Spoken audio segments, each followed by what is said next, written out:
Olá, boa noite, paz do Senhor Jesus a todos. Hoje eu tenho uma palavra abençoada para dividir com vocês, que o Senhor colocou no meu coração. Sou missionária Andréia Chiappetta, da Igreja Evangélica Plenitude de Deus, e Deus me trouxe aqui para falar algo no teu coração. Se você está assistindo essa mensagem agora, eu creio que Deus vai falar muito com você. Fique ligado, preste atenção que Deus vai falar no teu coração agora, amém? Está em Neemias, no capítulo 2, a partir do versículo 1, diz assim: No mês de Nisan, no ano 20º do rei Artaxerxes, uma vez posto o vinho diante dele, eu o tomei para oferecer e lhe dei. Ora, eu nunca antes estivera triste diante dele. O rei me disse: Por que está triste o teu rosto, se não estás doente? Tem de ser tristeza do coração. Então eu temi sobremaneira e lhe respondi: Viva o rei para sempre! Como não me estaria triste o rosto, se a cidade onde estão os sepulcros de meus pais está desolada e tem as portas consumidas pelo fogo? Disse-me o rei: Que me pedes agora? Então orei ao Deus do céu e disse ao rei: Se é do agrado do rei, e se o teu servo acha mercê em tua presença, peço-te que me envies ajudar a cidade dos sepulcros de meus pais, para que eu a reedifique. Até aqui. Aqui nós vemos essa passagem onde Neemias, ele que era copeiro do rei Artaxerxes, ele entra ali na presença do rei para servir o rei, e ninguém naquela época poderia entrar diante do rei triste, com um semblante triste, né? Ele que servia o vinho ao rei, e ele entra ali na presença do rei meio triste, chateado, e o rei pergunta a ele: O que você tem? O que você tem que você está tão triste?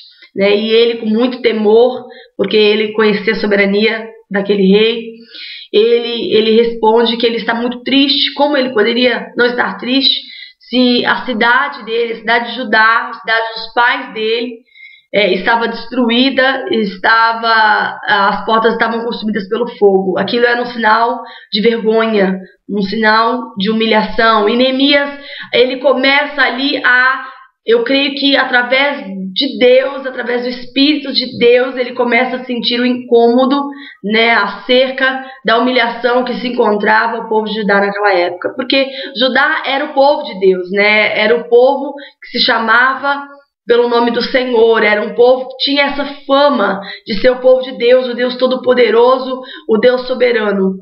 E de repente aquele povo se encontrava naquela situação, o povo estava cativo na Babilônia, o povo tinha sido levado cativo para a Babilônia, e Neemias, ele estava ali quando o povo tinha retornado, um pequeno grupo, tinha retornado para reconstruir o templo, mas as portas da cidade e os muros ainda estavam destruídos, e Neemias, ele sente a direção e a vontade no coração dele de restaurar os muros e as portas de Jerusalém. E ele fala com o rei, e ele, com muita coragem ali, ele pede para o rei para que ele pudesse voltar para reedificar os muros e as portas. E é sobre isso que eu quero falar com você. O título dessa mensagem é O Preço, né? Neemias, ele teria que pagar um preço. Ele sabia que ele teria que pagar um preço se ele quisesse ver verdadeiramente os muros de Jerusalém e as portas sendo restauradas. E ele decidiu desde o início pagar o preço. Pagar o preço já desde o princípio, entrando ali na presença do rei, tendo coragem de falar àquele rei que ele tinha um desejo de restaurar os muros e as portas de Jerusalém, né? O segundo preço, porque ele simplesmente não enviou ninguém ali. Ele não pensou: vou enviar alguém, eu vou mandar alguém, nossa, eu vou orar para Deus para que Deus envie alguém para restaurar os muros. Não, ele se propôs a ir. Ele se propôs a deixar o cargo que ele tinha. Era um cargo muito bom, um cargo de copeiro do rei, servir diretamente ao rei, comer a comida que antes era servida ao rei. Era um cargo de muita honra estar na presença do rei. E ele decidiu abrir mão deste cargo para poder ir e cumprir esse propósito e glorificar a Deus e cobrir aquela vergonha, cobrir aquela humilhação pelo qual o povo de Deus estava sendo submetido. Ele não quis que ninguém fosse no lugar dele, ele se levantou para ir. E ele abriu mão do cargo que ele tinha como copeiro do rei, para poder ir. Ele pagou esse preço, não só esse preço, porque esse Suzã, né, onde ele estava, na cidadela de Suzã, onde ele estava, que era também o mesmo local da história de Esther, né, do livro de Esther, e ele decide ali ir até Jerusalém. E a caminhada não era curta. Eram mais ou menos 4 meses de viagem. E não era viagem de navio, de barco, de avião, de carro. Era viagem geralmente a camelo naquela época. Não tinha hoje os meios de transporte que a gente tem hoje. Acho que se tivesse Neemias, ele pagaria com muito gosto, com muita alegria, né, os pedágios que tivessem para chegar até a cidade de Jerusalém, mas não tinha. A viagem era penosa, fora os perigos que ele estava correndo por ser judeu, por estar voltando ali, já que a cidade tinha sido tomada, ela estava sob ainda um domínio dos povos inimigos, e ele pagou também esse preço. Ele pagou muitos preços, ele correu risco de vida para que pudesse reedificar os muros, para que pudesse reedificar as portas. Quando ele chegou, ele foi recebido com muita hostilidade pelos inimigos que queriam paralisar, que queriam impedir que ele cumprisse esse propósito de Deus de qualquer custo, de qualquer maneira. Mas ele pagou esse preço, ele abriu mão, né, da sua segurança, da sua estabilidade, em função do propósito, do sonho que ele tinha de ver a cidade de Jerusalém reedificada. E hoje eu quero fazer uma pergunta para você com tudo isso.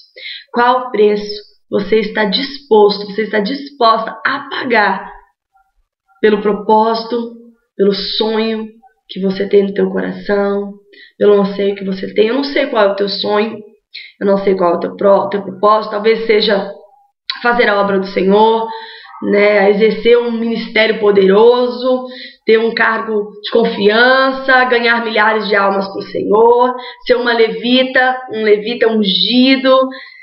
Qual é o seu sonho? Fazer uma faculdade? Tudo nessa vida tem um preço. Tudo. Não há nada que você vá fazer que não tenha um preço. Em Romanos está escrito que Jesus ele pagou um alto preço por nós na cruz. Até mesmo ele pagou o preço. O preço foi o sangue dele derramado naquela cruz. Por nós, por mim e por você. E hoje nós temos que entender que na nossa vida tem um preço.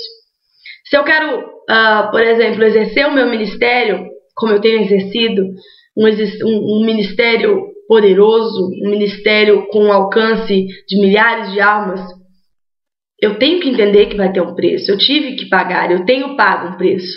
Eu larguei faculdade, eu larguei emprego, eu larguei família, eu larguei os meus sonhos pessoais, eu larguei tudo.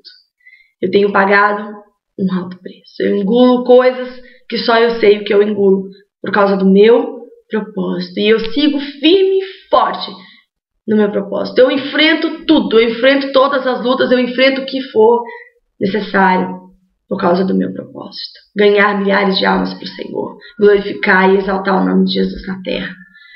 Agora, tem pessoas que querem muito, mas não querem pagar preço nenhum. Querem ser grandes pregadores, querem ser grandes levitas, mas não querem pagar o preço de abrir mão de suas vidas, abrir mão, muitas vezes, de coisas financeiras, de coisas materiais, abrir mão do namorado, abrir mão do carro, do amigo. Irmão, vou te falar uma coisa. Quanto maior o seu sonho, maior o preço que você vai ter que pagar. Muitas vezes nós não pensamos nessa maneira, mas essa é uma realidade. Tudo aquilo que vamos fazer sempre tem algum preço que devemos pagar. Se o seu sonho é casar, pode apostar, vai ter um preço. O casamento é uma bênção de Deus, mas ele também tem os seus percursos, tem os seus trabalhos, tem as suas dificuldades, as suas lutas. Você não vai ser mais você mesmo, seus direitos não são mais os mesmos. Se você é mulher, você vai ter que estar submissa ao marido. Se você tiver filhos, você também vai ter que pagar o preço, porque você não vai ter mais tempo para você.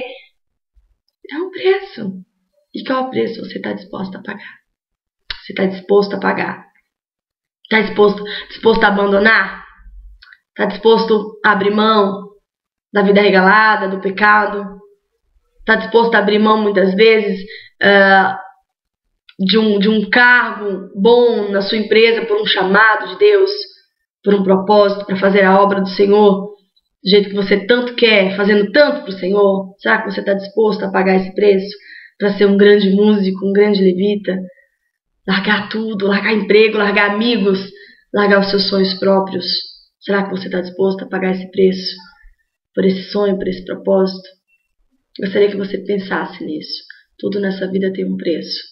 Não fica achando que nada vai ser, que tudo vai ser fácil, que tudo vai vir nas tuas mãos, que você pode ficar sentado no sofá assistindo televisão e que tudo vai acontecer e vai cair do céu. Não vai, meu bem. O que cai do céu muito é chuva, né? Mas ore ao Senhor para que Ele te dê essa sabedoria, te dê esse discernimento. Sonda o seu próprio coração, vê o que está dentro do seu coração.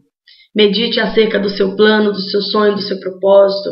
Veja se você está disposto a pagar esse preço. Aquele que vai fazer uma faculdade de medicina, quer ser um médico, ele vai ter que pagar um preço muito grande para ser um médico, um bom médico, né? Tudo nessa vida tem um preço e você tem que pensar bem naquilo que você vai fazer, porque verdadeiramente você tem que estar com o coração disposto, assim como Neemias estava com o coração disposto. E a Bíblia diz que em 52 dias ele restaurou o muro e as portas de Jerusalém. Então ele foi um homem verdadeiramente muito corajoso. Ele enfrentou inimigos que queriam matá-lo, ele enfrentou perdas materiais, ele enfrentou o calor, o frio do deserto, a caminhada, o percurso, a distância. Ele enfrentou tudo em função de um propósito. E você? O que você está disposto a enfrentar pelo teu propósito? Pense nisso. Que Deus abençoe, que Deus ilumine você nessa caminhada e nesse seu pensamento, nesse seu sonho. Amém? Que Deus abençoe a sua vida em nome de Jesus. Até a próxima.